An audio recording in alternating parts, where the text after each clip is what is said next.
Hello, Eve, how's it going? Thanks for tuning in. My name is Stephen James Smith. I'm a poet from Dublin, and it's a great privilege to be here in the Lumen Christi College, formerly known as St. Colum's College. I'll be reciting some poems, and I'll be joined by a musician friend of mine shortly as well. And I'd like to dedicate the whole performance to John Hume, who sadly passed away. John said, "I never thought in terms of being a leader. I thought very simply in terms of helping people." And I think that's a great guiding principle for us all. So some of the former students here are Brian Friel, John Hume, as I mentioned, and Seamus Heaney. So I think it'd be remiss of me to not start with a Seamus Heaney poem. This one is called Digging, and it goes like this. Between my finger and thumb, the squat pen rests snug as a gun. Under my window, a clean rasping sound when the spade sinks into gravelly ground.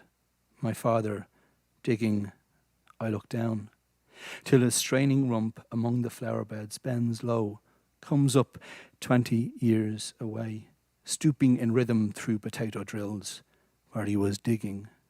The coarse boot nestled on the lug. The shaft against the inside knee was levered firmly. He rooted out tall tops, buried the bright edge deep to scatter new potatoes that we picked, loving their cool hardness in our hands. By God, the old man could handle a spade, just like his old man. My grandfather cut more turf in a day than any other man on Toner's bog. Once I carried him milk in a bottle, corked sloppily with paper. He straightened up to drink it, then fell to right away, nicking and slicing neatly heavy sods over his shoulder, going down and down for the good turf, digging. The cold smell of potato mould, the squelch and slap of soggy peat, the curt cuts of an edge through living roots awaken in my head. But I have no spade to follow men like them. Between my finger and thumb, the squat pen rests. I'll dig with it. It's a beautiful poem. It's great intention, really, to have as your opening poem for your first collection. And I think of my own father. During this quarantine, I've been calling around to him a lot more often and helping him with the garden. And I'm not particularly brilliant at that. And that poem really resonates with me, maybe more as I've grown older. I guess the more I've grown older, the more I've connected with Seamus. And it's a great privilege to be able to recite that poem here today. So this poem is called Saintly Sister, and I wrote it on the 1st of February this year, and I'm sure many of you know that that is St. Bridget's Day, and she gets a little shout out in it.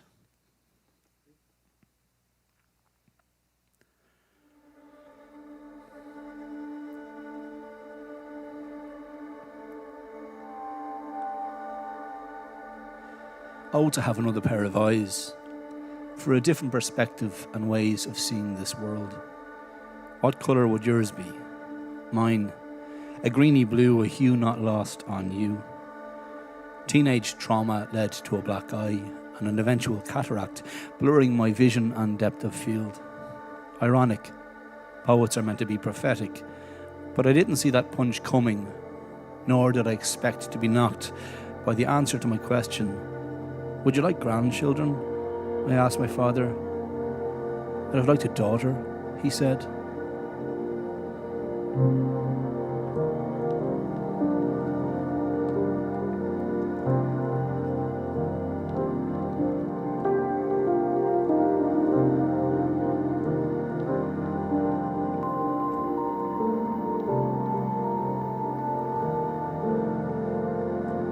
And with that, a loss I never knew existed.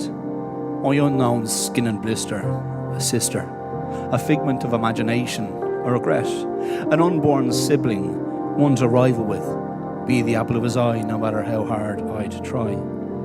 So I write this for you, sister, on this saintly day. So I'll call you Bridget, Mary of the Gales, goddess of poetry, yarner of tales, singer of spring, druidess of oak, holy fire smoke. Teach me of brotherhood, sorority. Take anything you want from me. I don't remember how we first met, because it never happened. But did you hide my bike, help me with homework, push me off the tree? Was I overbearing with my love, protecting you from your partner? Did I do unspeakable deeds when you told me what they'd done? Or was I overjoyed at being the godfather to your first son, making me an uncle? Would I make you an aunt? Who was told first? Or were we both there when cancer was uttered? Were you younger or older? I, the pupil or the master? I'd selfishly rather die first than read at your funeral. Are you pagan in tradition? Shining in both colours, white and silver for snow and ice, pale gold for the passing winter sun, jade green for the first flowers of spring, garnet red for the lambs to be born, amethyst for protection, and the birthstone of February. With the sun's growing strength, you brightened each day, and here you found me, halfway. Between the solstice and equinox, I am a straw boy to your cross, and I sense your healing at this time of rebirth. You've been born, revealing my blind ignorance. Sister, now I find all we have is the imagination to play happy families in the mind. One thing's for sure, though. I know you'd be kind.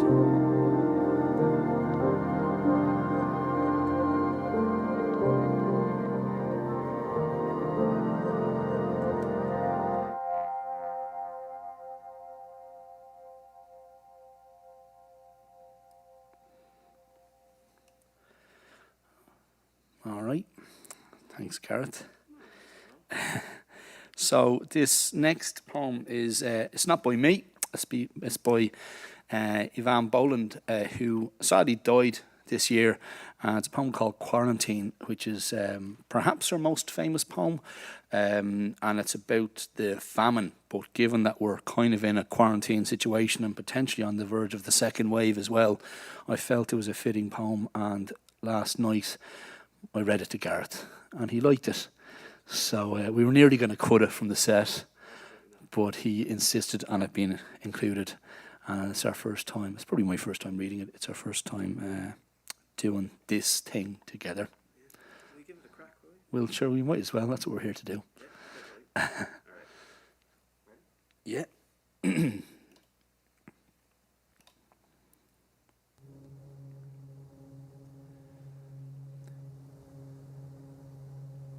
In the worst hour of the worst season, of the worst year of a whole people, a man set out from the workhouse with his wife. He was walking. They were both walking north. She was sick with a famine fever and could not keep up. He lifted her and put her on his back. He walked like that west and north until nightfall. Under freezing stars they arrived. In the morning, they were both found dead, of cold, of hunger, of the toxins of a whole history. But her feet were held against his breastbone. The last heat of his flesh was his last gift to her. Let no love poem ever come to this threshold.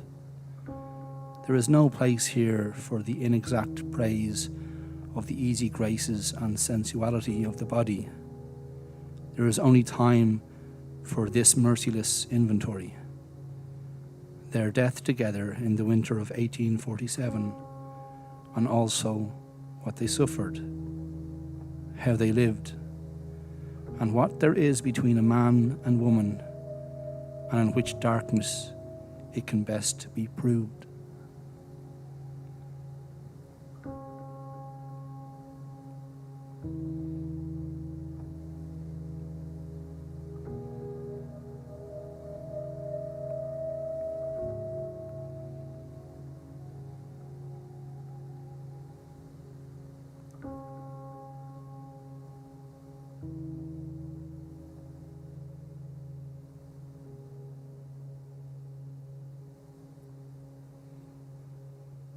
I think I'm glad we kept that one in. Found her book in the library, as it happens, so I've no doubt that poem is in there. Van was a fantastic poet who would have kind of written an awful lot about women and suburbia, as it happens, and her work is worth checking out.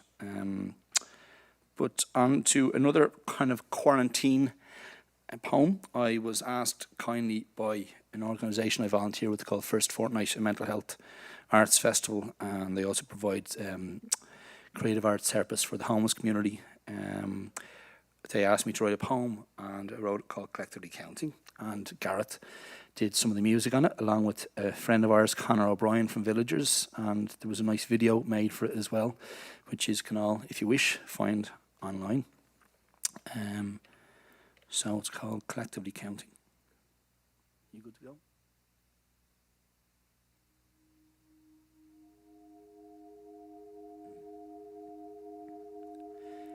Counting numbers is a functional kind of meditation, a distraction in the state of isolation. Let's make a decision to count to 10 together and find a way to weather this hibernation. 1. How many days has it been? Have you found a new routine? Have you lost opportunities, new possibilities, new faith in our authorities, or still the same old anxieties? How heartened are you by the charity found in our communities? 2. How many are trying to catch our collective breath, bereft of touch on house party, drinking too much? How many are drinking alone, would feel safer alone? How many are on the latest death toll? How many comparative charts do we need to console us? 3. How many expect an impending baby boom, something to look forward to amongst the gloom? How many Zoom downloads, jobs for load? How many had to look up the meaning of that word? 4. How many businesses with their backs against the wall? Yet how many received that welcome unexpected phone call, a break in the rent, a pre-order? We're in this together, we're all accountable. How many are re-evaluating what's reasonable? 5. How many have discovered creativity, learnt the value of art and open up to their own sensitivity, baked bread to find some normality? Yet how many are still privately privileged in this captivity? How much increased capacity on daft.ie due to the decline of Airbnb? How many epiphanies? 6. How many unflinching journalists will be the catalyst to cut through the populist rhetoric? How many idealists, realists wrap themselves in a flag at a time of distress? How many care workers or those in nursing home cares will be redressed? 7. How many clap for the front line while sharpening knives? How many complied to save lives? How many hospital tears? Slant to your health but slant to your wealth. How many facing fears? How much politicking is still done with stealth? How many hands washed? Scars are being masked. Sanitizer sought, which disaster capital bought? 8. How many attempted suicides? Heavy hearts, praying to God. I hear a light heart lives longest, Mirum Cree I drummy fod. How many cherished, yet died for this old sod? How many could buy with a wink and a nod? 9. How many aftermaths, new abnormals, fish in Venetian canals? How much collateral damage is done within the rationale? How many great mornings and mourning greatly? How many memorials? How many air miles and carbon footprints saved, which implies rescue? They say this is tough and aren't you? 10. How many leaving certs lost? How much will a college course cost? How many festival gatherings built up emotions need to be unleashed? How many empty streets, full coffins, open calls, closed businesses, quick fixes, slowness, stillness, endless to what we bore witness? How much hope, resilience, reconnection, comfort, and thanks? How many? How much? How hard to quantify? How many collectively counting numbers that are people's names, which gives meaning to our lives? How many found reason to notice the seasonal change and the weeping cherry blossom trees blooming? How many were humbled by their beauty, as collectively we wait for their petals to scatter and fall all across Ireland and gather on our streets and lonely lanes? A sort of slow washing again of our pains on the living and the dead. How many will find healing when all has been said? One thing the distance has exposed: our hearts need to be close, not closed.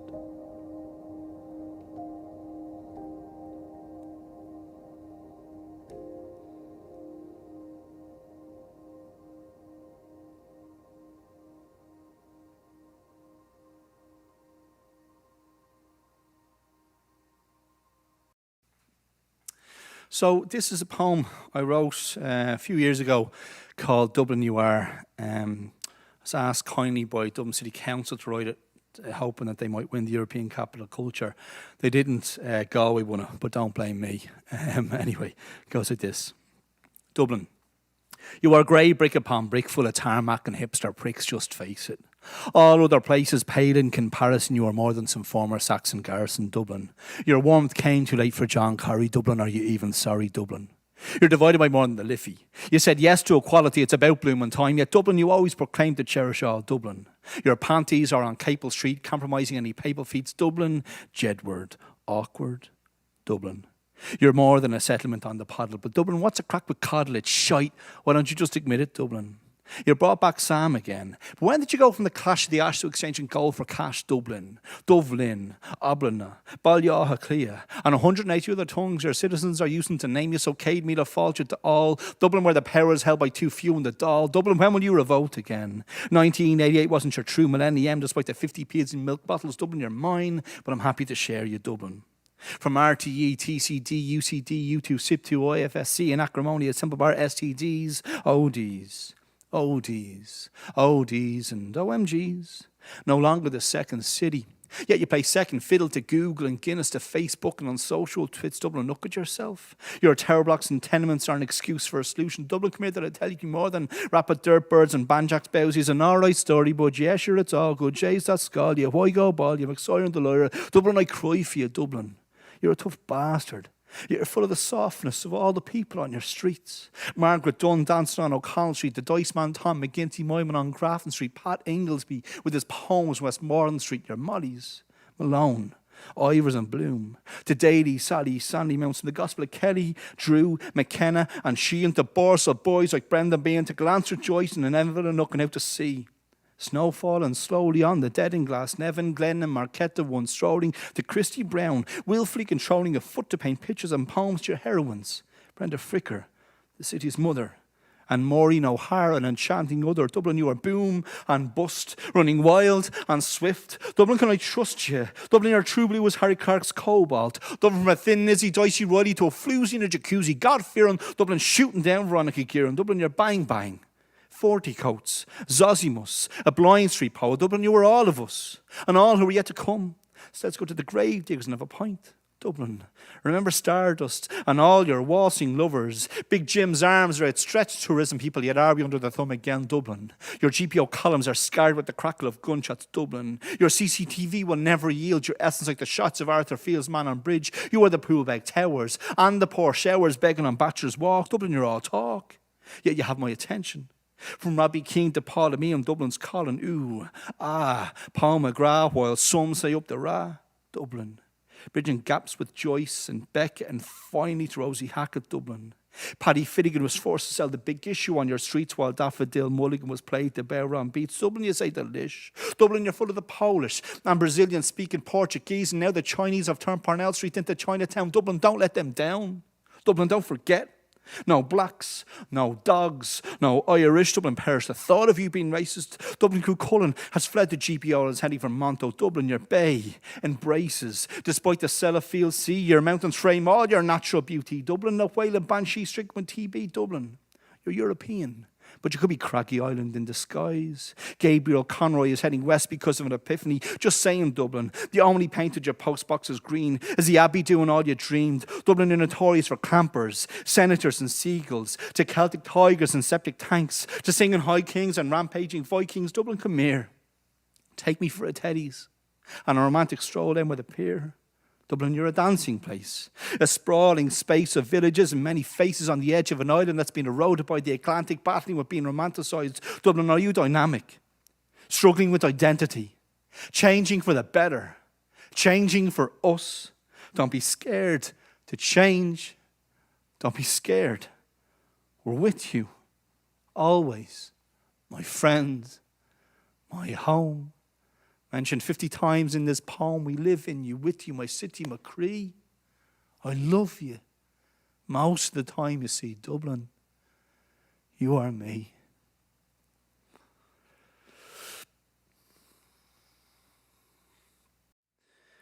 So this poem is called Russian Fruit. I wrote it on my birthday in April when my girlfriend, who is from Moscow, sent me fruit as a gift, and I was quite touched by it. And I'm a bit of a sap, but your poets are saps. So, anyway, here's how it goes. On my birthday, you sent me fruit from Moscow with love, the sour taste of long distance made palatable by the fructose kiss of orange, pear, kiwi. Even an avocado, which is a fruit of sorts. Finally, a lemon, as we need some bitterness in us to know what sweetness is. I peeled back the flesh, thinking of you, how I want you in my mouth again soon. I added the fruit to my morning porridge. You sustain me now. For some unknown reason, I think of Russian mushrooms and picking these earthly white stars with you among chamomile petals, and other things like what restaurant to dine in or children's clothes. This is what living tastes of. So that's for Irina.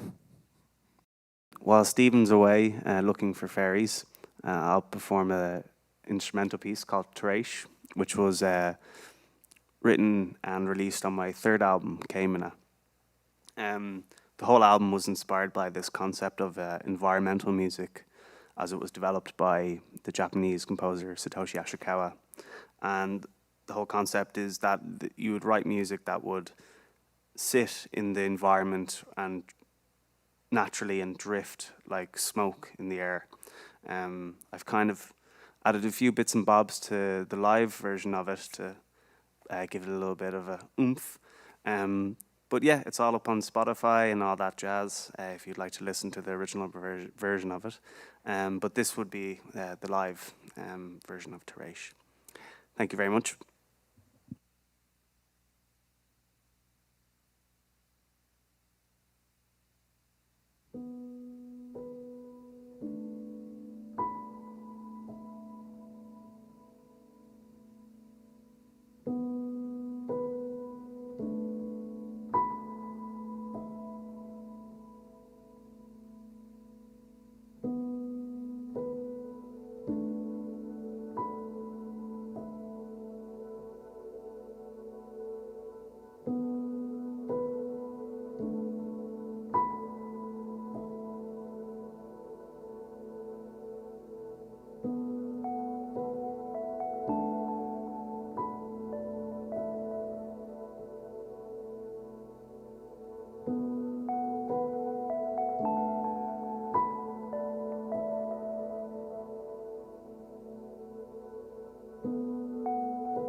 So this next poem is called We Must Create. If you care about these sorts of things, it's written mostly in an iambic pentameter. So there's 10 syllables per line, apart from one line. And I just forgave myself and left it in as it was. And really, it's just a kind of a calling for you out there to find some way to create yourself, no matter what it is. Obviously, Gareth plays his musics, and I attempt to write this stuff, and sometimes I play the bodhrán and other things as well and whatnot. So whatever you're into, create something.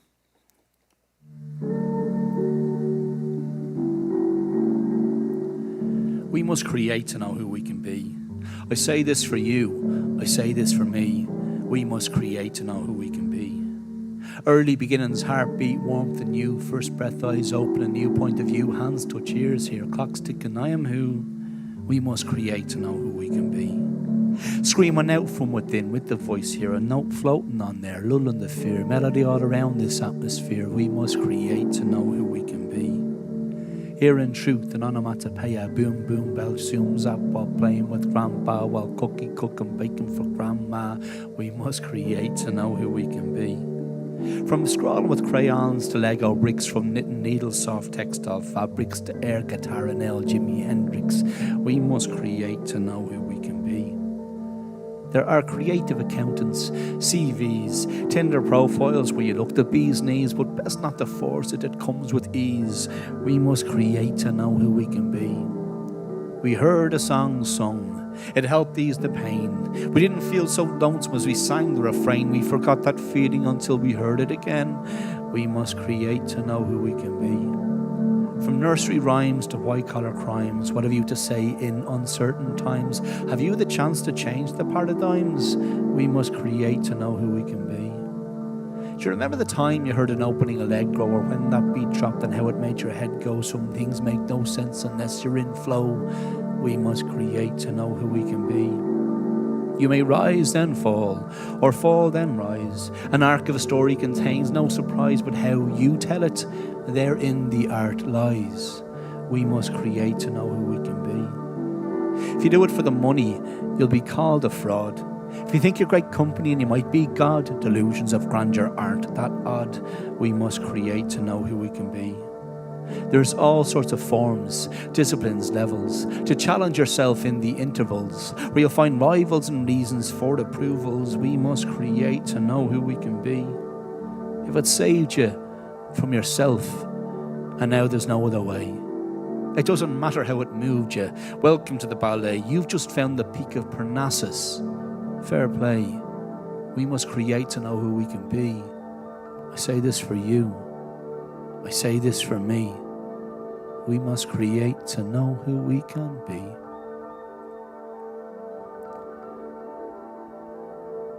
Funny enough, when I was saying that there, just thinking of my friend Ryan Vale, who's over here behind one of the cameras. And the first time I read that in public was with Ryan at the Body and Soul Festival about 2 years ago, I think it was. So thanks, Ryan. That one's for you. So, what's next on the agenda? It is The Gardener. Sound. So, this is, as I mentioned earlier on, Ivan Boland's kind of writing about suburbia and about women a lot. This is a poem for my mother, who is currently in Tala in Dublin, and I wrote this poem 10 years ago now. I'm getting old, and it was an important poem for me to write for our relationship, and yeah. So this is from my mum Sandra, who's been quarantined. I can't say that word now. Yeah, I'll just get this burp out. Suppressing a burp in the middle of a poem is Not ideal. it's not ideal, no. That's why I don't do the poetry. Right.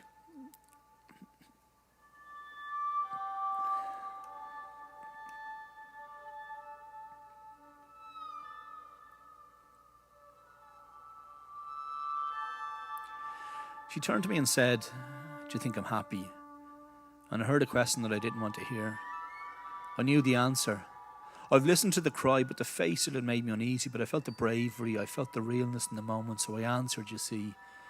She's a gardener who has great plans but works what she's got. She loves creation, sees beauty and wants to share it with you, understands the cruelty of nature, and yet it fills with wonder. Have you tried her rhubarb fresh from Granny's garden? You should. Maybe there are prettier roses, but she'd rather be a cooking apple, or better yet, a gooseberry. Her hands are worn, the flesh loosened by age. She held my hand in church today for the first time in too long. Her eyes are still young, still life to be lived. This Joe Bangles is not condemned when there is breath left, still seeking that happiness. God love her. People before profit, she says. A modern-day Guevara or Connolly as a nation lets her down, working 34 years in a job, draining away her very essence. For what? To feed me, educate me, clothe me, but not stopping there. I remember she took me to Mrs. Prendergast near Butlins when we couldn't afford to go to Butlins. Caravanning in Roundwood with the takeaway Chinese, the Isle of Man, the cinema, jazz after church every Sunday, as we did today, 28 years on. Taught me to notice the sunset, her bondage, a sick child in a broken marriage, all this, and I don't know how to speak to her. I always want to hug her, and I don't know how. So a veiled kiss laced with courtesy will do. She's been learning how to stop living inside her own head, gets up, goes out, half the battle. No panic attacks for a while, still manic but calmer now, still pretending, still xenophobic, homophobic, not meaning to be. Lost marbles down gutters like dreams. The anger, it's fresher though. Built up over years of falls, dawns, mistrust, reduced expectations, frustrations, wants contentment now, quiet. Yes, quiet. Peace. Or perhaps birdsong in her garden, where she will grow apples, pears, spuds, raspberries, strawberries, gooseberries. Watch them bloom again and return to the soil, but not before she has lived a life deserving. My mother told me today she pretends to be happy. What you say to that? Let's watch her flower now, I say, and bring her some water.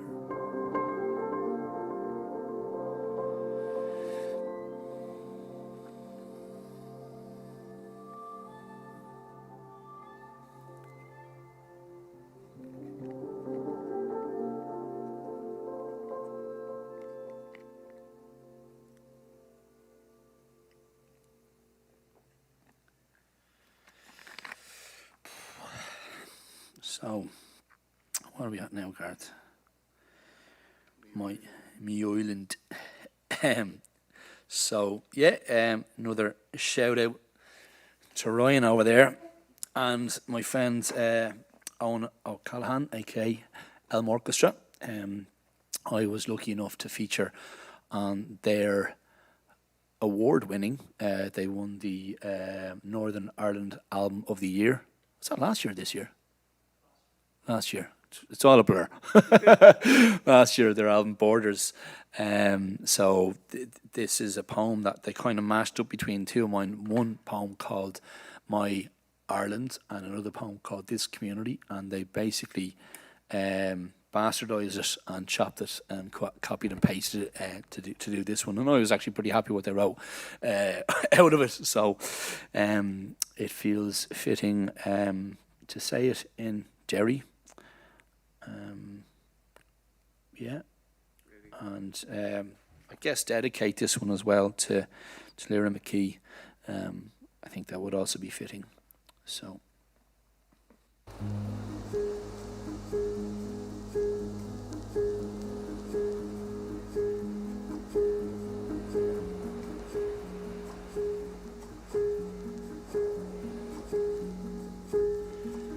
This is the community where borders and broader issues are at stake.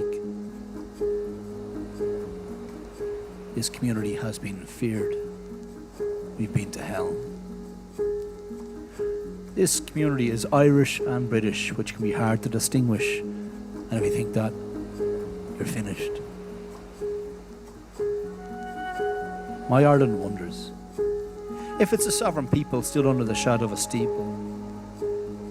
My Ireland's rich land dressed by pennies. My Ireland, othered, he, she, non-defined, unexplained, yet to emerge, fluid queers. My Ireland may be drunk on 800 years.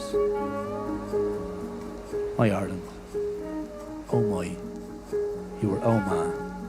Danny Boyan off this road, Good Friday, Bloody Sunday, an Ireland in trouble, in shock, caught in the crosshairs of a Glock. My Ireland, you were a battle for some, the battle of Somme, a rising, a lily, a poppy. My Ireland, your waterways, wildlife, curlew. We just want to live and love on this land with you. As some build walls, we hope for bridges. My Ireland, all kinds of everything, caught in a whirlpool spin. You are part of the world. Look out and look within. Misha Era, Ireland, Hibernia. You were all this. You were all this and more. The Carib, Nor, Foyle, Shore, Shannon, Lagan, Niffy, Lee, and every tributary wash over me. Wash over me. Wash over you. Wash over us.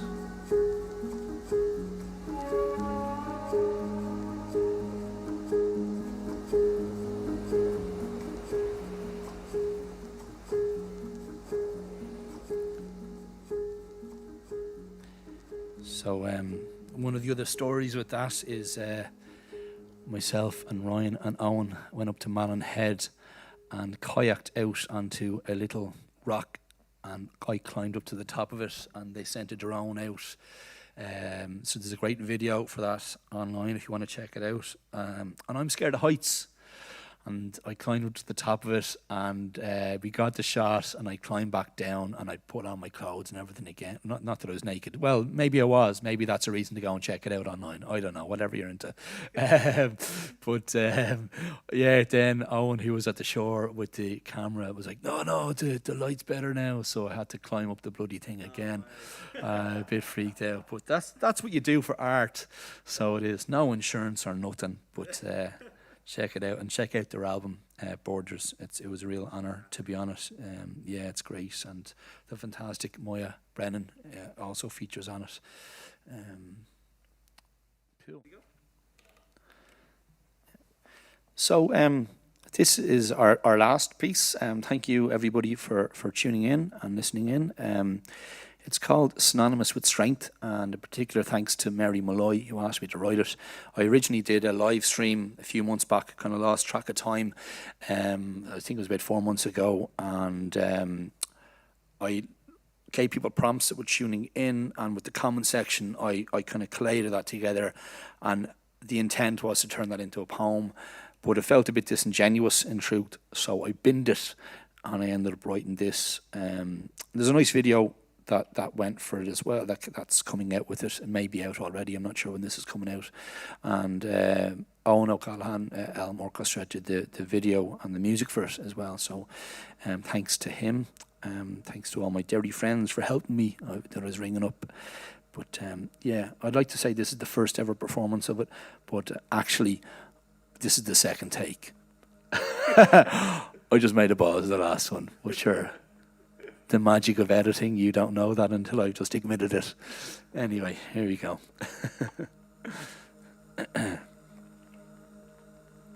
So, synonymous with strength.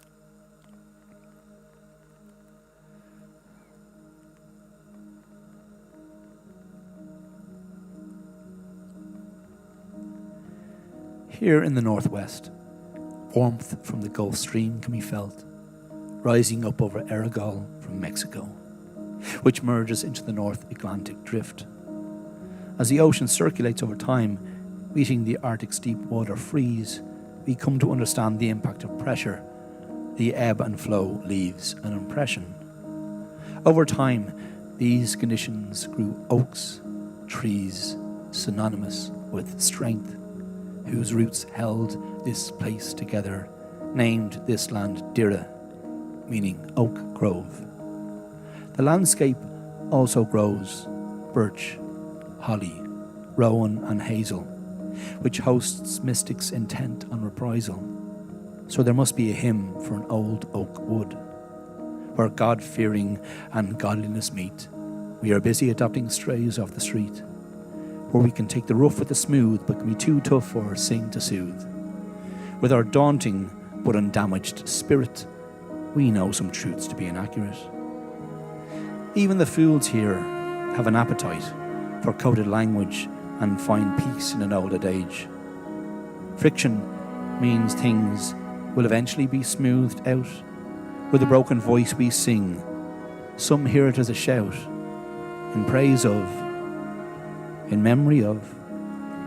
Some say a stitch in time saves nine. Here, traditions stay in the bloodline, where faith healers walk among us, rebel poets with a giant's cause, who sing of the terrorist and of a peacekeeping force.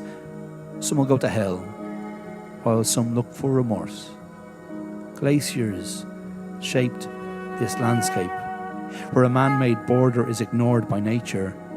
There's something about the historical friction which carved up this land that might echo still in these valleys.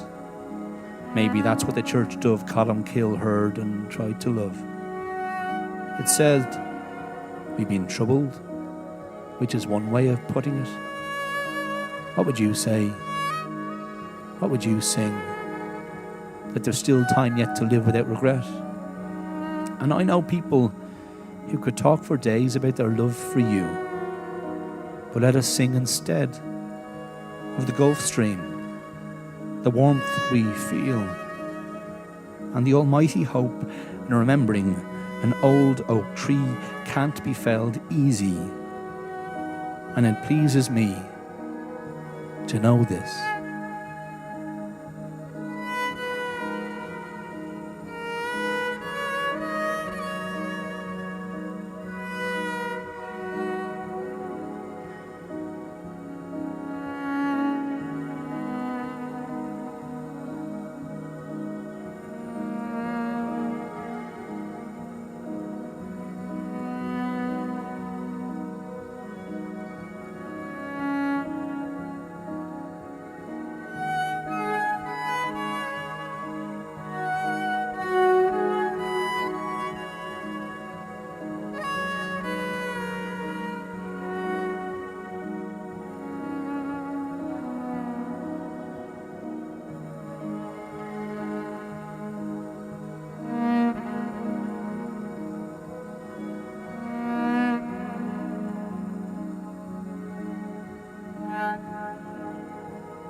was wanting to give you a hand. No, I was like, do I do that? I don't know. What sort of teamwork is this?